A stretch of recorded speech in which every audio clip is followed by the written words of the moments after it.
Vamos abrir as nossas Bíblias nessa noite. No Evangelho de Mateus, no capítulo de número 12. Evangelho de Mateus, capítulo 12, a partir do versículo de número 38. Mateus 12, a partir do 38 até o 42.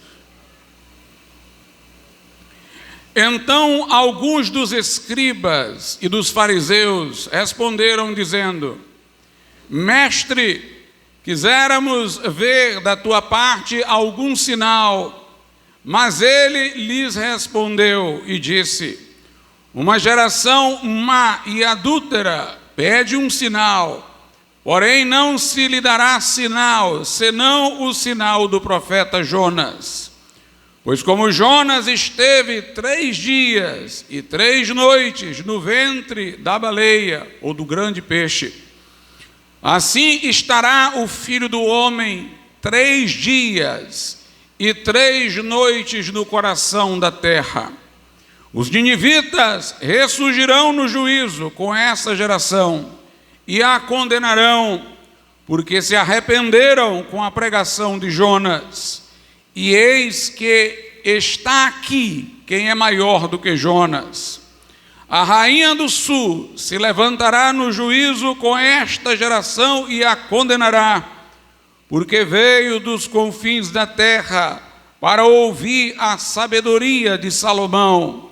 E eis que está aqui quem é maior do que Salomão. Podeis assentar.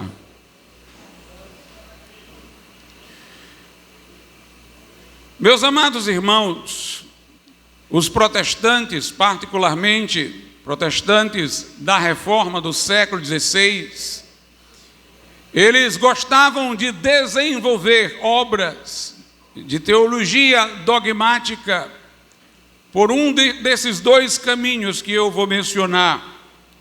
Ou eles tomavam o credo apostólico como referência e iam comentando a partir da Bíblia cada parte do credo apostólico, tomavam-no, portanto, como um guia de exposição, ou então eles tomavam como guia de exposição as 3 tipologias do Velho Testamento, ou seja, na organização da nação de Israel, existiam basicamente, fundamentalmente, 3 ofícios privilegiados: o do rei, o do sacerdote e o do profeta.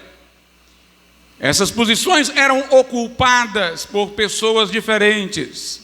Embora Ezequiel fosse também um sacerdote, ele que era profeta, ele estava no cativeiro e, portanto, não foi o ministério sacerdotal que ele exerceu, mas o de profeta. João Batista era filho de sacerdote, mas não exerceu o sacerdócio, porque tornou-se um profeta. O profeta não era, portanto, o mesmo que o sacerdote, e o sacerdote não era o mesmo que o rei, eram ofícios distintos. Aliás, tem uma passagem no Velho Testamento curiosa, é que um rei, o rei Uzias, que foi um rei temente a Deus e que fortaleceu muito Jerusalém, levantou muros, fortificou a cidade, venceu muitos inimigos.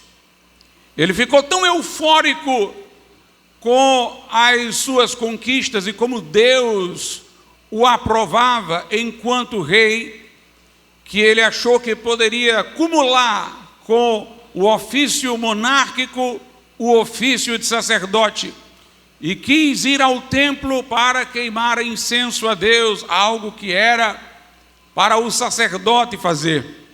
Os sacerdotes piedosos, naquela oportunidade, resistiram ao rei. Chegaram a fazer mesmo um paredão para impedi-lo. E o rei só foi detido quando o juízo divino lhe sobreveio e uma lepra começou a partir da sua testa. E quando ele percebeu que havia a lepra, ele recuou, porque o leproso deveria viver segregado. E então, por conta dessa lepra, ele teve os seus últimos dias segregado. Porque, apesar de ter sido abençoado no ofício que Deus lhe dera, ele quis exercer ofício alheio. Havia uma separação evidente de funções. Os sacerdotes cuidando do culto, dos ofícios do templo, o rei conduzindo as batalhas, reinando sobre o povo, e o profeta confrontando o povo para que se arrependesse, e até o próprio sacerdote e o rei quando estavam desviados. Mas em Jesus Cristo, esses três tipos, essas três funções se juntam. Jesus é aquele que é, em certo sentido, profeta, também sacerdote e rei. Os três ofícios são atribuídos profeticamente a Cristo, ao Messias. E, portanto, gostavam os evangélicos, principalmente do século XVI em diante, de falar desses ofícios e de como eles eram pertinentes a Cristo, do que eles chamavam de as glórias de Cristo, como sacerdote, como rei e como profeta. E nós vamos ver nesse texto aqui e em outros alusões a estas três coisas presentes em Jesus. Mas antes que eu discorra sobre elas, vamos ao começo do texto que lemos, o início da leitura. Os escribas, os fariseus, estavam dizendo a Jesus: dá-nos um sinal. Estavam pedindo um sinal. É curioso que isto acontecesse, porque Jesus estava fazendo sinais a toda hora, converter água em vinho, multiplicar pães. Jesus, em várias oportunidades, antes e depois deste momento, fez curas impressionantes, curou um cego de nascença, e muitos diziam que nunca se ouvira falar de que um cego de nascença fora curado. Jesus ressuscitou Lázaro, embora não ainda com um corpo incorruptível, como acontecerá na ressurreição futura, mas para lhe dar longevidade nessa existência. Ressuscitou Lázaro, ressuscitou uma criança, fez muitos milagres com muita frequência, mas estas pessoas continuavam ainda a dizer: dá-nos um sinal. A incredulidade era forte neles. De outra sorte, além de verem os sinais, eles notariam que em Jesus Cristo muitas coisas se cumpriam das profecias. Jesus nascera em Belém, por conta de José, o seu pai, digamos assim, adotivo. Ele foi contado na linhagem de Davi, estava fazendo aqueles sinais, estava falando com uma sabedoria incomum para aquelas pessoas. Tudo indicava ser Jesus Cristo quem ele dizia ser: o Salvador, o Messias, o filho de Davi, o prometido por Deus para ser o resgatador dos homens, para trazer pessoas à salvação. Mas há um sinal, irmãos, que é o sinal por excelência: é a ressurreição de Cristo. Este é o sinal máximo de Deus, porque Jesus ressuscitou para não mais morrer.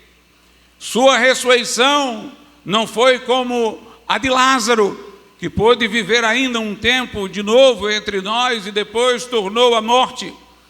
No que se refere à ressurreição incorruptível, Jesus é o primogênito dentre os mortos. A reversão da morte em Jesus Cristo tornou-se um evento singular, não conhecido em algum momento anterior a este. E Jesus afirmava que ressuscitaria. Portanto, sua ressurreição era a convalidação de seu discurso. Sua ressurreição era o testemunho do céu de que sua morte não fora a morte de um injustiçado, mas de alguém que voluntariamente levou os nossos pecados e morreu, como disse, escolhendo morrer em nosso lugar. Sua ressurreição testificaria de tudo quanto ele afirmara sobre si, quando dizia: vinde a mim cansados, sobrecarregados, eu vos aliviarei. Quem tem sede, vem a mim e beba. Quem crê em mim, como diz a Escritura, do seu interior fluirão rios de água viva. É o testemunho a favor de que sua morte foi aceita por nós, de que sua vida foi aprazível a Deus, de que a missão que ele veio realizar foi concluída, de que ele era quem ele disse ser. E nós temos provas inequívocas da sua ressurreição, não apenas porque seu corpo desapareceu do sepulcro, mas porque o sepulcro estava muito bem vigiado pelos soldados, que afirmaram ter dormido e os discípulos levado o corpo, mas se eles dormiram, não poderiam ter visto o corpo sendo levado, que indica a mentira do que falaram. Por outro lado, se os discípulos tivessem levado o corpo de Jesus, o levariam envolto nos lençóis, para serem discretos, mas os lençóis ficaram no sepulcro, dificilmente levariam o corpo nu de Jesus publicamente. Por outro lado, irmãos, cerca de 500 irmãos disseram ter visto Cristo ressuscitado. Alguns comeram com ele, alguns tocaram nas marcas dos cravos, e nenhum destes discípulos voltou atrás ao que afirmou. Eles não tinham histórico de serem mentirosos, e morreram de maneira violenta em arenas, por esse testemunho que não queriam voltar atrás, de que haviam visto a ressurreição de Jesus. Estavam tão convictos que morriam cantando. Nós tivemos um homem que perseguiu a igreja, que desejava de toda maneira que ela desaparecesse da terra, Saulo de Tarso, que no caminho de Damasco, indo para perseguir cristãos, Jesus ressuscitado lhe apareceu, e este homem perseguidor virou perseguido, de alguém que tinha proeminência entre os judeus, agora despojado de todo o seu status, tornou-se um apóstolo, vivendo da construção de tendas. Portanto, nós temos os indicativos históricos, até judiciais, se fôssemos levar em conta a mesma maneira como se avaliam testemunhas, padrões de prova num julgamento. Nós temos todas estas coisas para asseverar que Jesus ressuscitou. E naquela geração, após a morte e ressurreição e ascensão de Jesus, os discípulos operaram milagres invocando o nome de Jesus. Invocavam o nome de Jesus e o milagre acontecia, e eles, em outras palavras, diziam: se ele não ressuscitou, por que sob a invocação de seu nome este coxo andou, este paralítico caminhou, este cego viu? Portanto, nós temos inequívocas provas da ressurreição. E quando pediram a Jesus um sinal, foi a ressurreição que ele se referiu.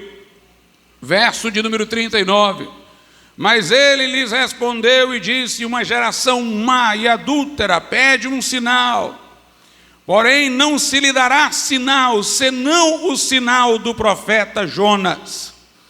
Pois como Jonas esteve 3 dias e 3 noites no ventre da baleia, ou do grande peixe, seria uma tradução mais exata, assim estará o Filho do Homem 3 dias e 3 noites no coração da terra.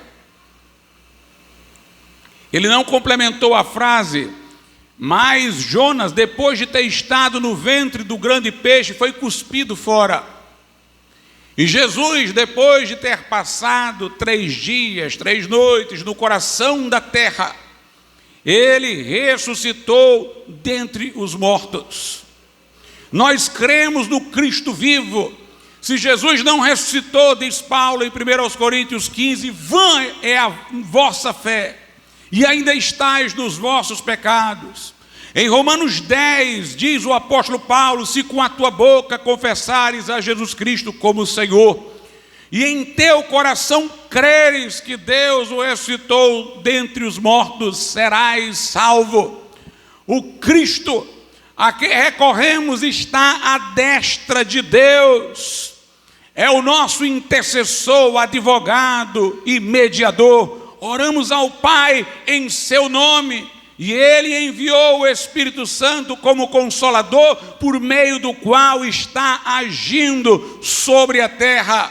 O sinal é a sua ressurreição. É interessante que Jesus foi sepultado, a Bíblia faz questão de dizer isso. Na primeira carta aos Coríntios, capítulo 15, diz que o Evangelho consiste nisso, que Jesus morreu pelos nossos pecados, segundo as Escrituras, foi sepultado, segundo as Escrituras, e ressuscitou ao 3º dia, segundo as Escrituras. Porque se não tivesse havido o sepultamento, se a ressurreição fosse imediata à morte, alguns iriam dizer que ele não teria tido uma morte verdadeira, talvez só uma parada cardíaca.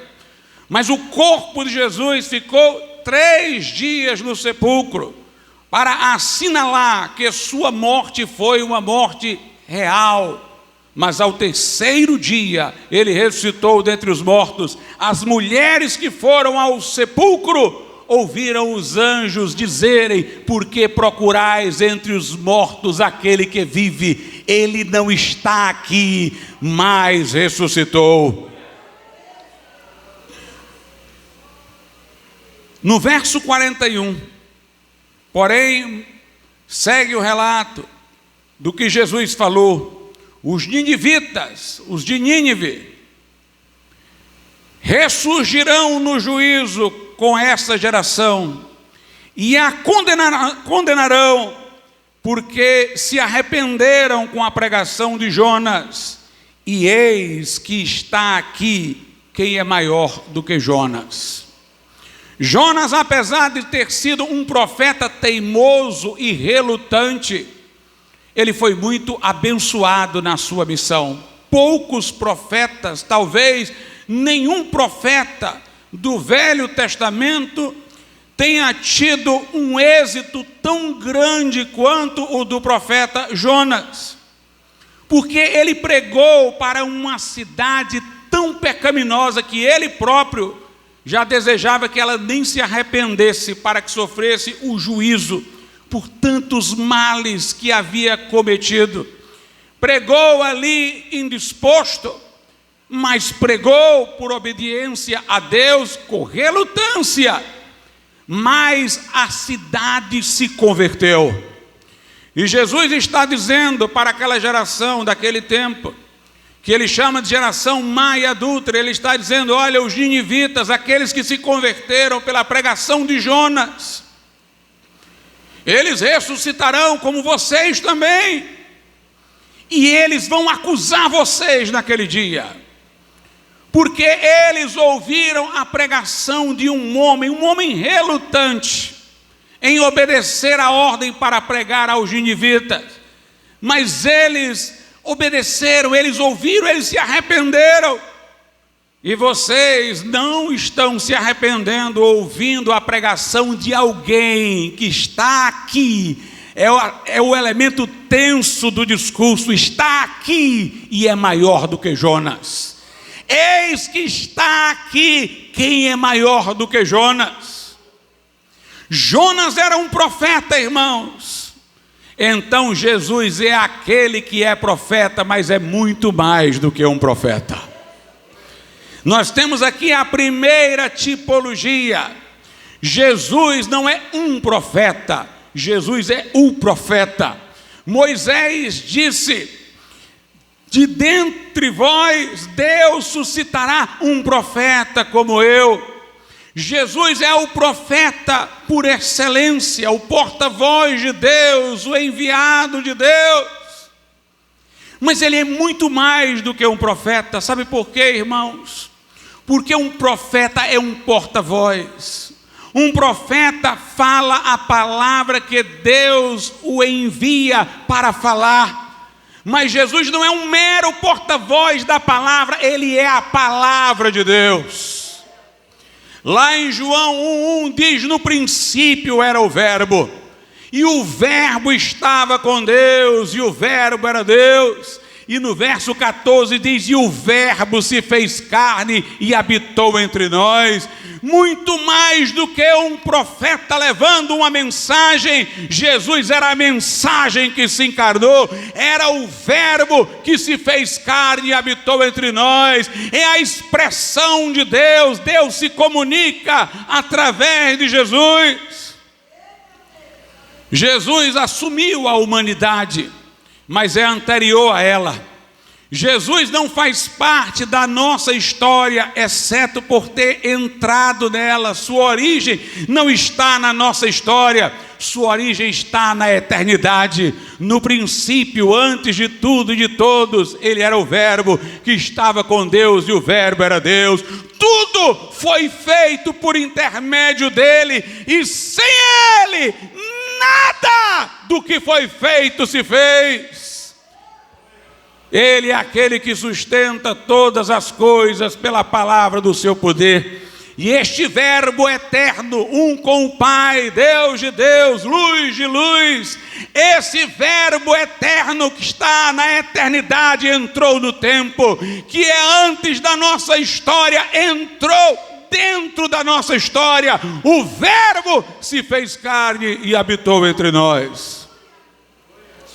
Lá em Hebreus, no capítulo de número 1, a Bíblia Sagrada diz o seguinte: Hebreus 1:1: havendo Deus antigamente falado muitas vezes e de muitas maneiras aos pais pelos profetas, a nós falou-nos nestes últimos dias pelo Filho.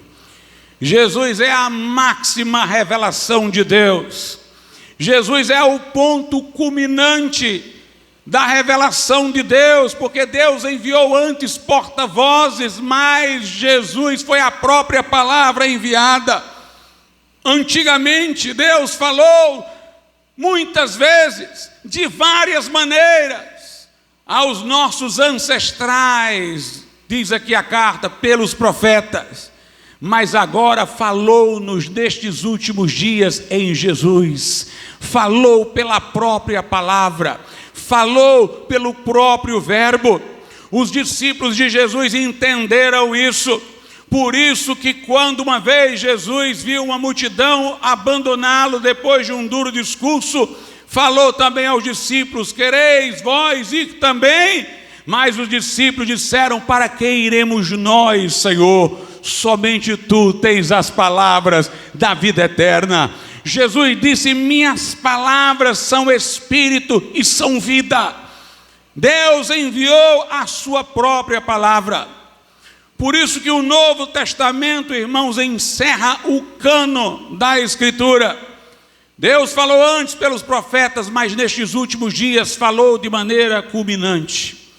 Enviou Jesus, o Verbo que se fez carne. O que Jesus pregou foi o que os seus discípulos pregaram. Em João 17 ele diz: Pai, eu dei-lhes a tua palavra. Por isso, irmãos, que me incomoda muito quando eu vejo se dizer equivocadamente que a igreja cristã ou alguma igreja cristã teria, num ato conciliar, decidido que livros fariam parte do Novo Testamento, estabelecido o Novo Testamento, a palavra de Deus, e que esta igreja é a única que pode interpretar o Novo Testamento como se fosse uma propriedade dela. e que sem ela a palavra não nos seria dada. A palavra tem origem em Jesus, a palavra é anterior à igreja, Jesus é a palavra, é o verbo de Deus. O que os discípulos pregaram e escreveram foi o que Jesus lhes deu, como está em João 17. Jesus diz: eu dei-lhes a tua palavra. E meus irmãos, nós não podemos dizer que a palavra de Deus só começou com o registro. Quando estava sendo pregada era a palavra de Deus, quando foi registrada ganhou segurança. Deus usou homens da igreja para escreverem partes do Novo Testamento, mas o fato de por eles ter vindo o registro não coloca a palavra sob o domínio deles. É interessante que lá no livro do profeta Zacarias, que é o livro que eu estou lendo agora do Velho Testamento, no capítulo 1, no verso 1 diz assim: no 8º mês do 2º ano de Dário, veio a palavra do Senhor ao profeta Zacarias. Note, a palavra veio aos profetas. A palavra, irmãos, é que vem. Ela está acima do homem, vem para ele. Aqui em Zacarias 1, está escrito ainda o seguinte, versículos 5 e 6. Vossos pais onde estão?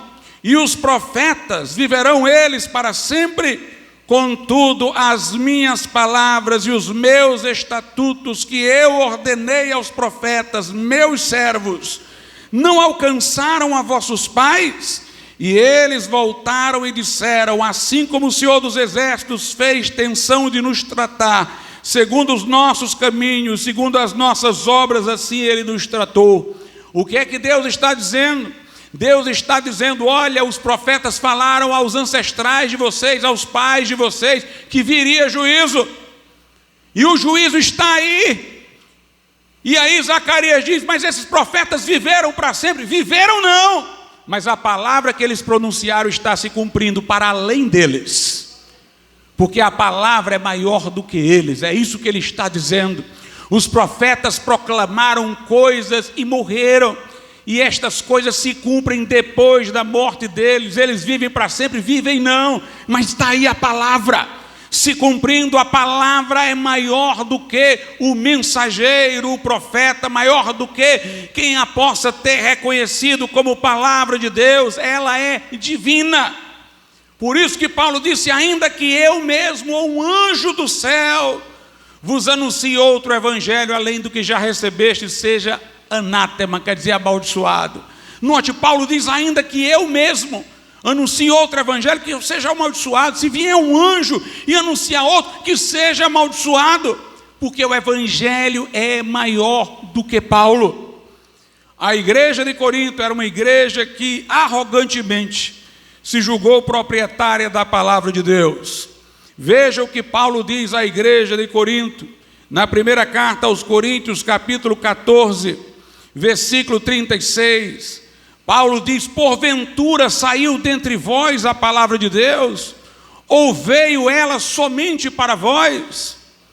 Paulo está dizendo que essa igreja não pode se sentir proprietária da palavra. Não foi dela que saiu a palavra de Deus, não foi só para ela que veio a palavra de Deus.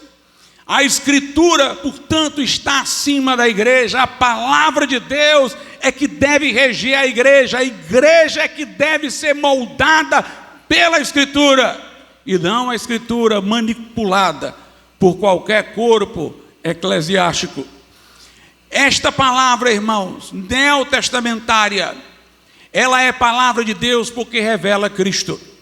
Como eu disse, em última instância, a palavra de Deus é Jesus. A Escritura o é em sentido derivado, porque Jesus se manifesta, se revela através do que aqui se contém, do que aqui está registrado. Mas em sentido primário, Jesus é o verbo, Jesus é a palavra de Deus. Lutero dizia que o Novo Testamento era a palavra de Deus porque encontramos Jesus nele. O Velho Testamento é a palavra de Deus, porque encontramos Jesus nele. Em João 5, Jesus diz: examinai as Escrituras, porque julgais ter nelas a vida eterna, e são elas que de mim testificam. O objeto das Escrituras é a vida eterna e a pessoa de Jesus. Em João 20, João diz no final do capítulo: e estas coisas foram escritas para que creais que Jesus é o Cristo, o Filho de Deus, e para que crendo tenhais vida em seu nome. O anjo diz a João lá no Apocalipse: o testemunho de Jesus é o espírito da profecia. O assunto deste livro é a pessoa de Jesus. O que este livro proclama é Jesus. Jesus se manifesta através da Bíblia, fala através da Bíblia, e por isso ela é a palavra de Deus. Veja como Jesus fala através da Escritura. Efésios capítulo 4. Paulo diz aos de Éfeso que eles eram ímpios, devassos, mas que tudo isso mudou. Efésios 4, a partir do 20, ele diz: mas vós não aprendestes assim a Cristo, vocês não são como os gentios, devassos, impuros. Não foi assim que vocês aprenderam a Cristo. Veja o verso 21, se é que o tendes ouvido, e nele fostes ensinados, como está a verdade em Jesus. Portanto, Paulo fala não como se ele tivesse ensinado, mas como se Jesus tivesse ensinado. Vocês não aprenderam assim a Cristo, se é que vocês o têm ouvido, se é que nele vocês foram ensinados. Nós oramos a Deus, irmãos, como pregadores, para que Jesus fale em nós. É o que Paulo diz lá em 2 Coríntios, no último capítulo. Ele fala: se vocês procuram a prova de que Cristo fale em nós, nós queremos que Jesus fale através de nós. Nós queremos que quando você lê a Bíblia, você ouça Jesus falar com você. Lá na carta aos Colossenses, capítulo 4, Paulo diz assim, versos 3 e 4: orando também juntamente por nós, para que Deus nos abra a porta da palavra, a fim de falarmos do mistério de Cristo, pelo qual estou também preso, para que eu o manifeste como me convém falar. Note, Paulo quer falar de tal maneira que Jesus se manifeste, que o próprio Jesus se apresente ao ouvinte, que o próprio Jesus fale com o ouvinte. Jesus fala nessa palavra, Jesus se manifesta nesta palavra, se manifesta na pregação do Evangelho. É Ele que fala, é Ele que se revela. Ele é o verbo de Deus, a palavra de Deus, muito mais do que um profeta. Jesus uma vez disse que dos nascidos de mulher, portanto a expressão é muito forte. Quando ele diz dos nascidos de mulher, ele incluía, portanto, todos os apóstolos, incluía Maria, sua mãe, incluía José, incluía os grandes pregadores e mártires como Estevão. Ele disse: dos nascidos de mulher, ninguém foi maior do que João Batista.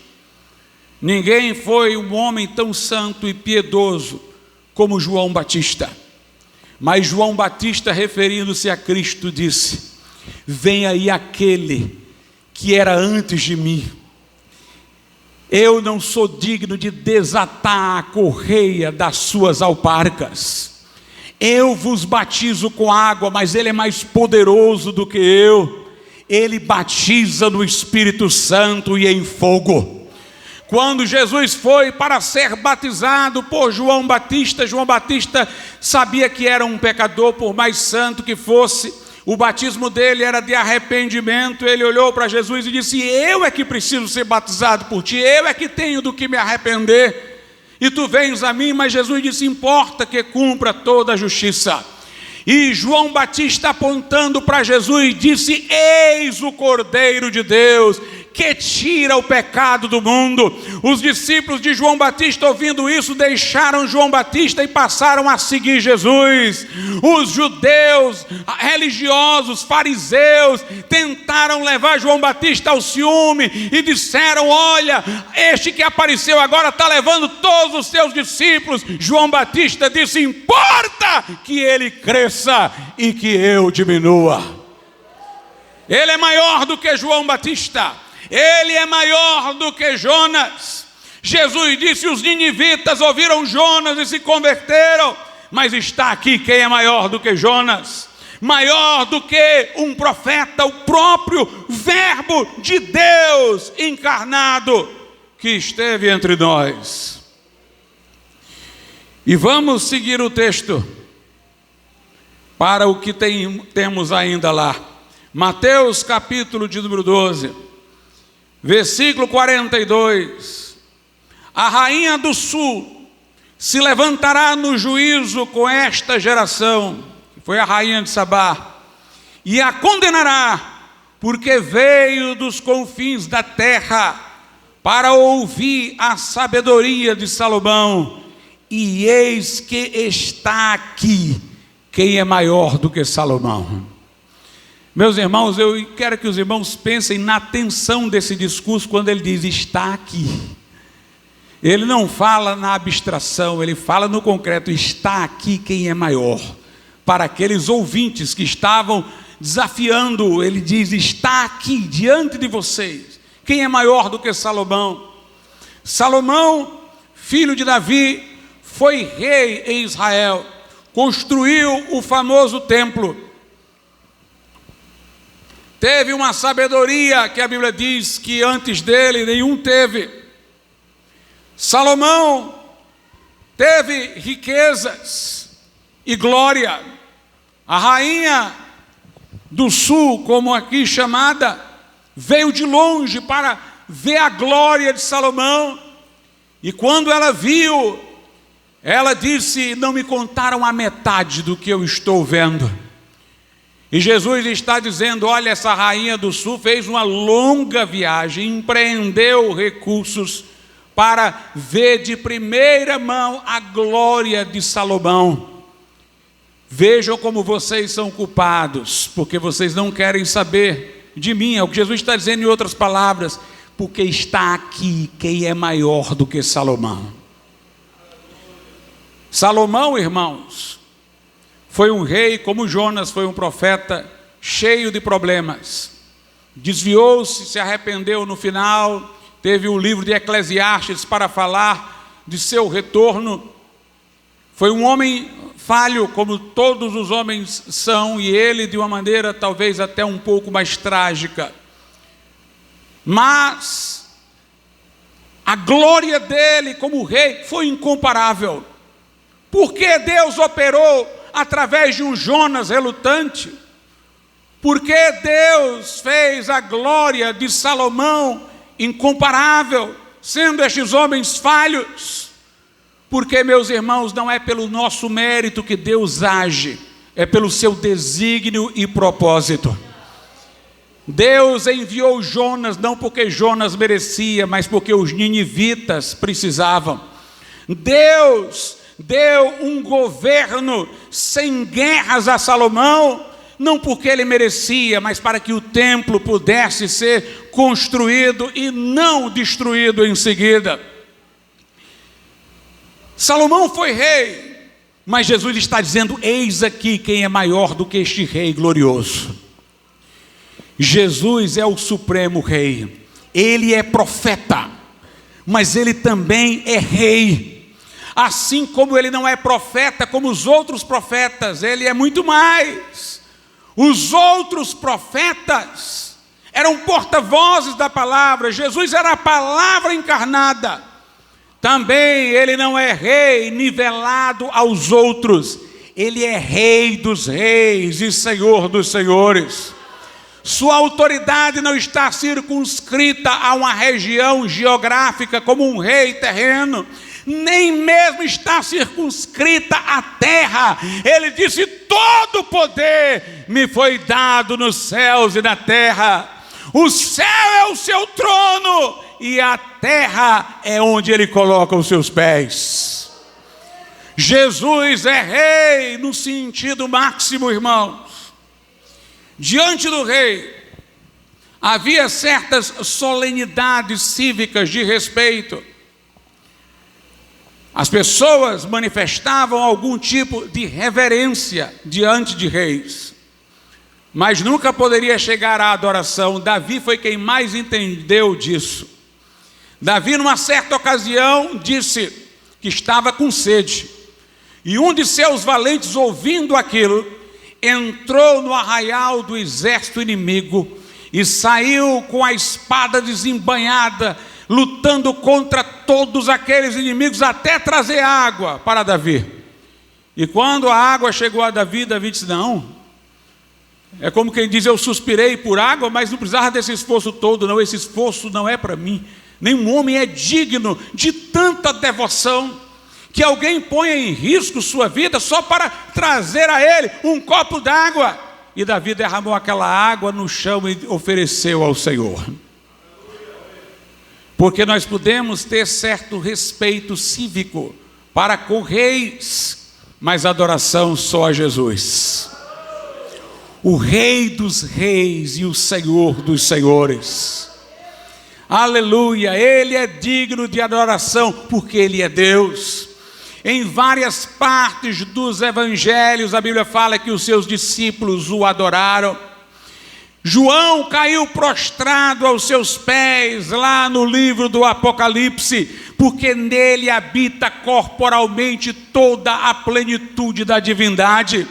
Deus o exaltou soberanamente e lhe deu o nome que está acima de todo nome, para que todo joelho no céu, na terra e debaixo da terra confesse que Jesus Cristo é o Senhor, para a glória de Deus Pai. Todo joelho se dobre e toda boca confesse que Jesus Cristo é o Senhor, para a glória de Deus Pai.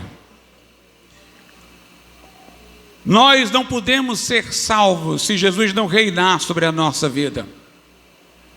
Por isso diz aquele texto: se com a tua boca confessares a Jesus como Senhor e em teu coração creres que Deus o ressuscitou dos mortos, serás salvo.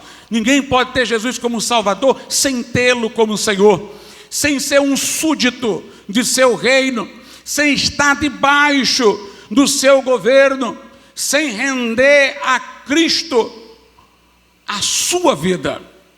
Ele é Rei dos reis e Ele é Senhor dos senhores. Por isso, irmãos, nós não aceitamos cultos a pessoas comuns.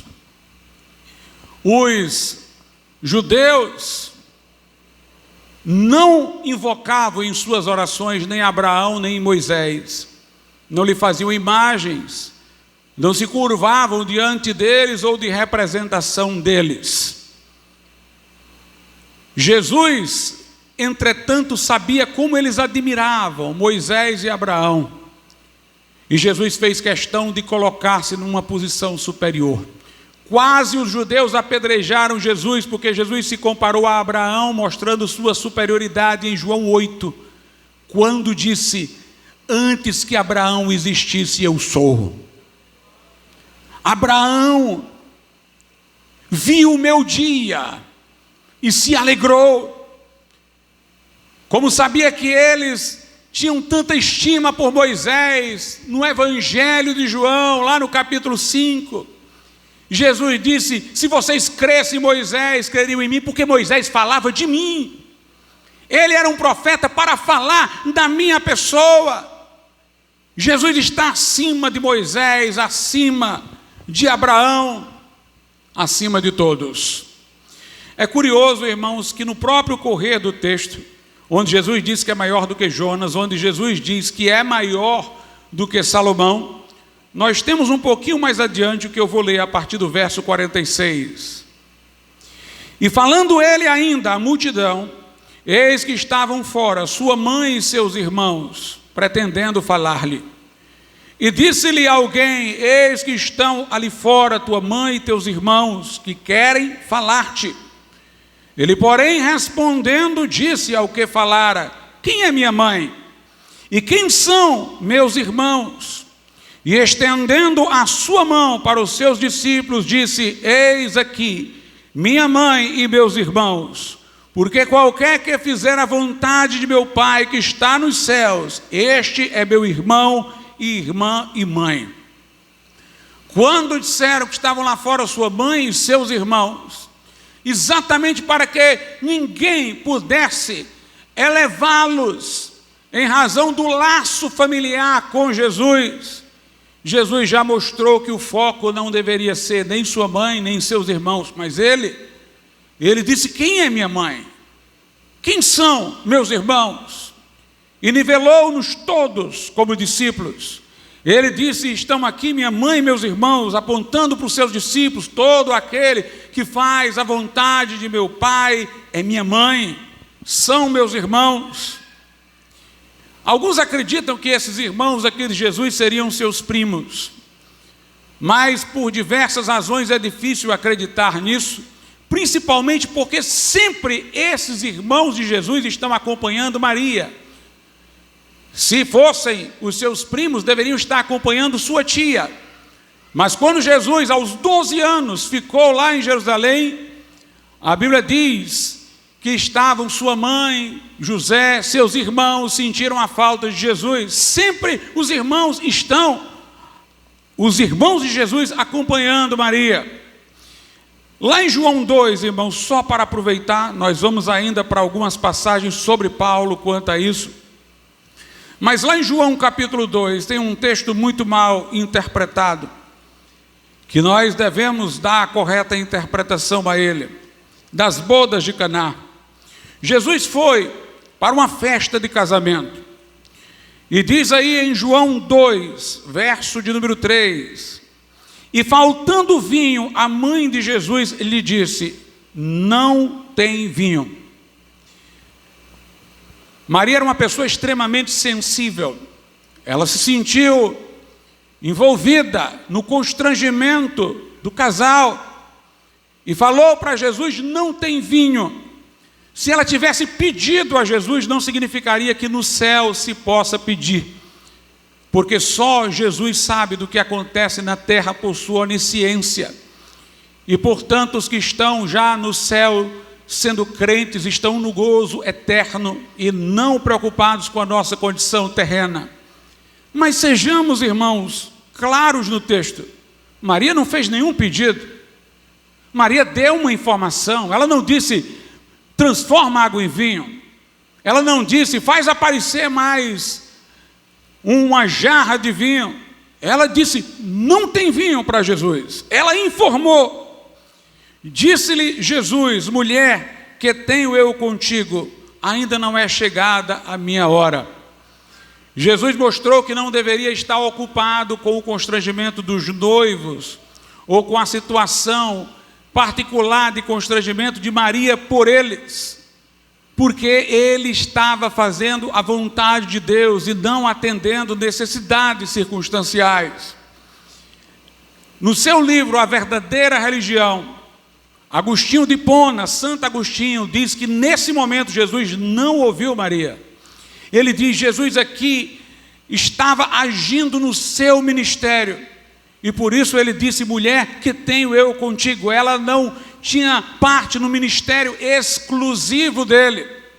Por muito tempo, uma tradução equivocada de Bíblias católicas dizia assim: mulher, que temos nós com isso? Mas até os teólogos católicos hoje admitem que a tradução correta é que tenho eu contigo, e as traduções mais recentes católicas todas já estão corrigindo e colocando na forma certa, como os pais da igreja liam. Ele disse: mulher, que tenho eu contigo, como quem diz aqui: eu não sou o teu filho, aqui eu sou o Messias. Quando ele diz: ainda não é chegada a minha hora, por que mesmo assim ele transformou a água em vinho? Porque as bodas, conforme o livro de Juízes, demoravam 7 dias. Provavelmente Maria informou isso a Jesus num dia. Ele disse: não é chegada a minha hora, e o milagre só foi feito lá no final, no último dia, portanto. Então houve um intervalo de tempo. Quando ele disse ainda não é chegada a minha hora, é porque ele não fez naquele momento. Mas Maria era uma mulher sábia, e todos deveriam escutá-la. Veja o que ela disse no verso 5. Sua mãe disse aos serventes: fazei tudo quanto ele vos disser. Ou seja, ela informou, não pediu. Ele disse: eu não tenho, que tenho eu contigo, aqui é o momento do meu ministério. Maria disse: ele é soberano, façam o que ele disser, façam o que ele disser. Esse, se é um conselho a ser seguido de Maria eternamente, é esse: façam o que Jesus diz, façam o que Jesus diz. E eu vou lhes dizer uma coisa curiosa, irmãos. Jesus não transformou água em vinho para o povo beber naquele dia. Ninguém bebeu do vinho que Jesus miraculosamente fez aparecer. Só o mestre Sala. Jesus fez o milagre para os seus discípulos em particular verem a sua glória, não para todo o povo. Veja aí a partir do verso 9. E logo que o mestre Sala provou a água feita vinho, não sabendo de onde viera, se bem que o sabiam os serventes que tinham tirado a água, chamou o mestre Sala ao esposo e disse-lhe: todo homem põe primeiro o vinho bom, e quando já tem bebido bem, então o inferior. Mas tu guardaste, não foi servido, tu guardaste até agora o bom vinho. Jesus não fez o milagre para atender necessidade da festa. Ele fez pelo motivo que está no verso 11. Jesus principiou assim os seus sinais em Caná da Galileia e manifestou sua glória, e os seus discípulos creram nele. Ele fez o milagre para convencer os seus discípulos. E o verso 12 diz: depois disso desceu a Cafarnaum, ele e sua mãe e seus irmãos. Note, o que a Bíblia chama de seus irmãos sempre eram pessoas que estavam acompanhando sua mãe, não sua tia.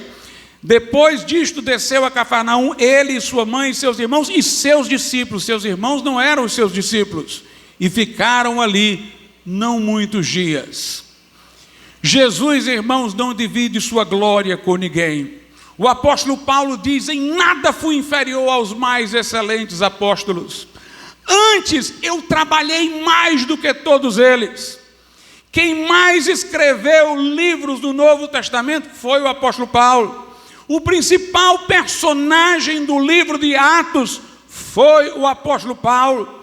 Foi o grande gigante missionário, teólogo da igreja. Mas veja o que Paulo disse na primeira carta aos Coríntios, capítulo de número 1, a partir do verso 12. Quero dizer com isto que cada um de vós diz: eu sou de Paulo, eu de Apolo, eu de Cefas e eu de Cristo. Está Cristo dividido? Foi Paulo crucificado por vós? Ou fostes vós batizados em nome de Paulo? Dou graças a Deus, porque a nenhum de vós batizei, senão a Crispo e a Gaio, para que ninguém diga que fostes batizados em meu nome. Paulo diz: não digam eu sou de Paulo, não digam eu sou paulino. Vocês não foram batizados em meu nome, eu não fui crucificado por amor de vocês. Na primeira carta aos Coríntios, capítulo 3, versos 6 e 7, veja o que Paulo diz: eu plantei, Apolo regou, mas Deus deu o crescimento. Por isso nem o que planta é alguma coisa, nem o que rega, mas Deus que dá o crescimento.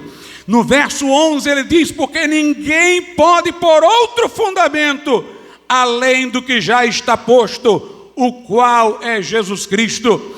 No verso 21 até o 23 ele diz: porque ninguém se glorie nos homens, porque tudo é vosso, seja Paulo, seja Apolo, seja Cefas, seja o mundo, seja a vida, seja a morte, seja o presente, seja o futuro, tudo é vosso, e vós de Cristo. Vocês são de Cristo, e Cristo de Deus. Na segunda carta aos Coríntios, no capítulo de número 4, verso 5, Paulo diz: porque não nos pregamos a nós mesmos, mas a Cristo Jesus, o Senhor, e nós mesmos somos vossos servos por amor de Jesus. Portanto, meus irmãos, Paulo não quis a glória que é devida a Cristo. Paulo não quis o louvor que é devido a Jesus Cristo. Ele é o alfa e o ômega, ele é o primeiro e o último, ele é o princípio e o fim. Não há ninguém como ele, antes dele nenhum Deus se formou, depois dele nenhum outro haverá. Ele é Rei dos reis e Senhor dos senhores, a ele o nosso louvor e a nossa adoração. Quando Cornélio caiu de joelhos diante de Pedro, Pedro levantou e disse: levanta-te que eu também sou homem. Levantou a Cornélio e disse: levanta-te que eu também sou homem. Quando João caiu prostrado diante do anjo no Apocalipse, o anjo diz: não faças tal, eu sou conservo, eu sou servo de Deus igual a ti, adora a Deus. Porque o testemunho de Jesus é o espírito da profecia. Ele é maior do que Salomão, ele é maior do que qualquer rei. Ele, irmãos, é o nosso rei, nós somos os seus súditos. Mas Jesus também é sacerdote. E veja como está bem pertinho isso do que nós lemos em Mateus. Nós lemos Mateus 12. Recue um pouco, Mateus 12 agora ainda, mesmo capítulo, mas vamos ler o versículo 1 em diante. Naquele tempo, passou Jesus pelas searas em um sábado, e os seus discípulos, tendo fome, começaram a colher espigas e a comer. E os fariseus, vendo isto, disseram-lhe: eis que teus discípulos fazem o que não é lícito fazer num sábado. Ele, porém, lhes disse: não tendes lido o que fez Davi quando teve fome, ele e os que com ele estavam, como entrou na casa de Deus e comeu os pães da proposição, que não era lícito comer, nem aos que com ele estavam, mas só aos sacerdotes? Ou não tendes lido na lei que aos sábados os sacerdotes no templo violam o sábado e ficam sem culpa? Pois eu vos digo que está aqui quem é maior do que o templo. Quando Jesus orientou seus discípulos a pegarem as espigas para comerem no sábado, as autoridades judaicas disseram: está infringindo a lei. Mas Jesus disse: olha, os pães da proposição no templo, ninguém podia mexer neles. Mas Davi não deixou os que estavam com ele morrerem de fome por causa disso. Ele tomou dos pães e Deus aprovou o ato dele, porque foi para salvar vidas. Ele disse: o sacerdote, ele não descansa no sábado, ele tem que oferecer os sacrifícios. Então, para cumprir o seu ofício, ele quebranta o sábado. Pois está aqui diante de vocês quem é maior do que Davi, quem é maior do que o sacerdote, quem é maior do que o templo. Jesus é maior do que os sacerdotes, irmãos, porque os sacerdotes do Velho Testamento, eles ofereciam sacrifícios prefigurativos do de Cristo. Aquele sangue de touros e de bodes não poderia perdoar pecados, senão manter a memória acesa para a promessa do advento daquele que iria de fato levar sobre si as nossas culpas. João Batista disse de Jesus: eis o Cordeiro de Deus que tira o pecado do mundo. É o sangue de Jesus que nos purifica de todo o pecado. Mas havia um sacerdote que entrava no templo para oferecer o animal sacrificado no Velho Testamento. E também Jesus, ao terceiro dia, ressuscitou para ser o sacerdote que ia apresentar ao Pai o seu próprio sangue. Por isso que nós dizemos que Jesus é o único e todo suficiente Salvador. Ele não tem secretários, ele não tem assessores, porque até para o sacerdócio, que o sacerdote era um e o sacrifício era outro, nem isso Jesus deixou para ninguém. Ele é o sacrifício e ressuscitou para ser o sacerdote. Ele ressuscitou para Ele mesmo levar o seu próprio sangue. Ele não tem ajudantes, irmãos. Ele vai para frente e vai para trás. Ele faz uma coisa e depois faz outra. Não tem ninguém com quem Ele divida os méritos da salvação. Em Atos 4:12 diz: e em nenhum outro há salvação, porque debaixo do céu nenhum outro nome há dado entre os homens pelo qual devamos ser salvos. Não há corredentores, não há corredentoras. Jesus é o único e todo suficiente Salvador. Ao terceiro dia Ele ressuscitou. Mas Ele não entrou no templo dos judeus, que era só uma prefiguração. Ele entrou no próprio céu. Lá em Hebreus, capítulo de número 9, a Bíblia diz no verso 24: porque Cristo não entrou num santuário feito por mãos, como o dos judeus, que era a figura do verdadeiro, porém no mesmo céu, para agora comparecer por nós perante a face de Deus. Quem está lá no céu por nós, a nosso favor, quem comparece diante de Deus para interceder por nós é Jesus. Em Hebreus 9:12 diz: nem por sangue de bodes e bezerros, mas por seu próprio sangue entrou uma vez no santuário, havendo efetuado uma eterna redenção. O sacrifício de Jesus foi único e irrepetível. Ele não é renovado, repetido, atualizado. A Bíblia diz que Ele morreu de uma vez para sempre. A Bíblia diz em Hebreus 9:12: este, havendo oferecido para sempre o único sacrifício pelos pecados, está sentado à destra de Deus. O seu sacrifício foi único. Ele disse a João: estive morto, mas eis que agora eu estou vivo pelos séculos dos séculos. Jesus está à destra de Deus, o único e todo suficiente Salvador. Quem morreu pelos meus pecados? Jesus. Quem ressuscitou? Jesus. Quem está à destra de Deus por nós? Jesus. Quem intercede por nós? Jesus. Por isso Paulo diz em Romanos 8: quem tentará acusação contra os escolhidos de Deus? Deus quem os justifica.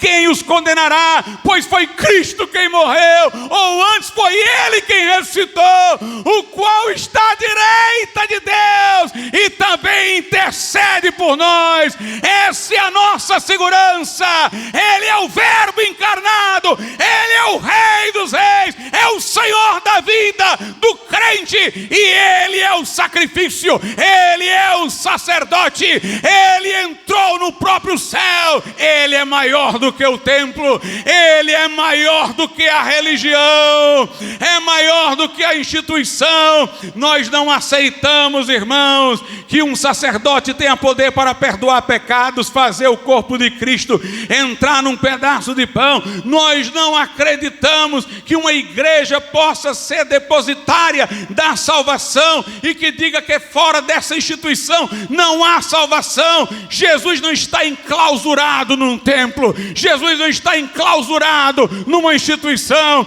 Ele disse: eis aqui quem é maior do que o templo.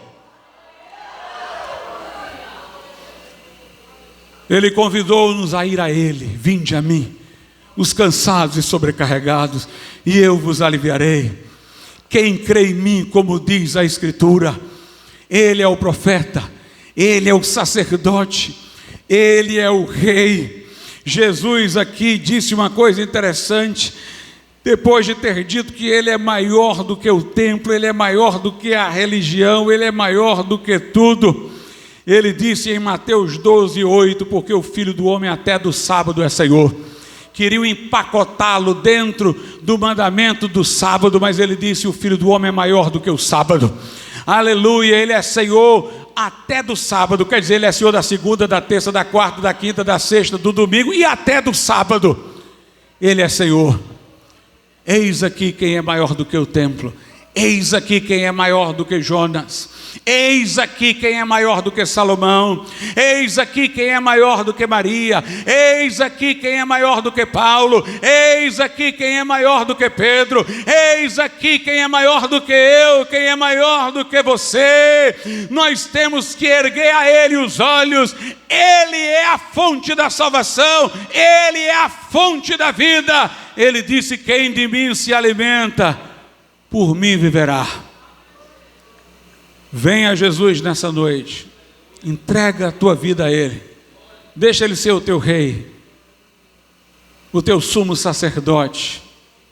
Ouve a voz dEle, deixa Ele ser o teu profeta.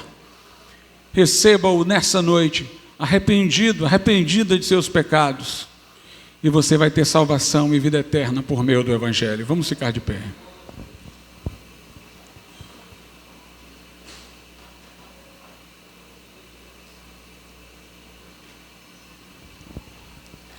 Santíssimo Deus e nosso Pai, nós te louvamos, nós te agradecemos, Senhor,